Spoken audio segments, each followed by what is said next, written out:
Good morning everyone. তো সকালবেলায় পুজো দিয়ে স্নান করে পুজো দিয়ে রেডি হয়ে বেরিয়ে গেলাম কিছু কেনাকাটা করার জন্য। আর ওখানে হাজব্যান্ড ওয়েট করছে ডিউটি থেকে এসে। আর এদিকে দেখো আমার বর একটা পিক পাঠিয়েছে, কারণ আজকে আমার বার্থডে, আর হনুমানেরও আজকে বার্থডে, শুভ হনুমান জয়ন্তী।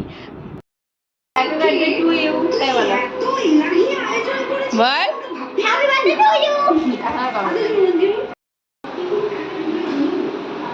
আর পুচকুকে সবাই বলানোর চেষ্টা করছিল হ্যাপি বার্থডে বলো, সারাদিন বলেছিল, তো তখন আর বললোই না। অনেক চেষ্টা করানোর পরেও বললো না। ফোন ধরেছি, ভিডিও করছি বলে আর বলবেই না।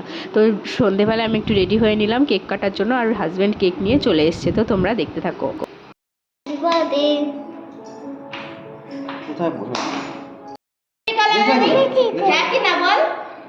এবার খালি আমার কেক নিয়ে এসছে, কিছুই প্ল্যান ছিল না। কেক নিয়ে এসছে আর কটা ক্যাডবেরি নিয়ে এসছে, বেলুন টেলুন দিয়ে নিজেই রেডি করে দিয়েছে।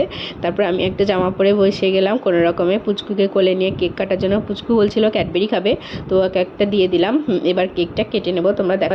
আর একটা কথা তো তোমাদেরকে বলাই হয়নি, আজকে আমার বাংলা বার্থডে ইংলিশ বার্থডে দুটোই একদিনে, বৈশাখ মাসের 9 তারিখ আর এদিকে 23 তারিখ এপ্রিলের।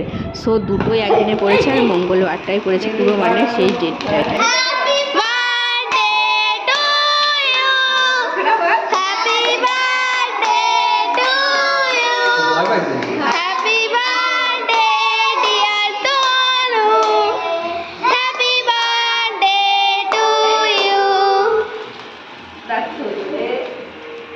এইদিকে দেখো মোমবাতিটা জ্বালানোর সময় পুচকু ভয় পেয়ে গেছিলো, আমিও ভয় পেয়ে গেছিলাম। কেকটা কেটে নিয়ে এবার সবাইকে খাইয়ে দিচ্ছিলাম।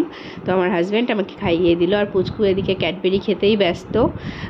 তারপরে আমরা বিরিয়ানি এনেছিল বাড়িতে, যে তারপর আমার শরীরটাও একটু খারাপ ছিল, ওই জন্য বিরিয়ানি দিদি সব প্যাকিংগুলো খুলে নিচ্ছে। আর এদিকে গরম গরম হাজির বিরিয়ানি আমরা এখন খেয়ে নেব।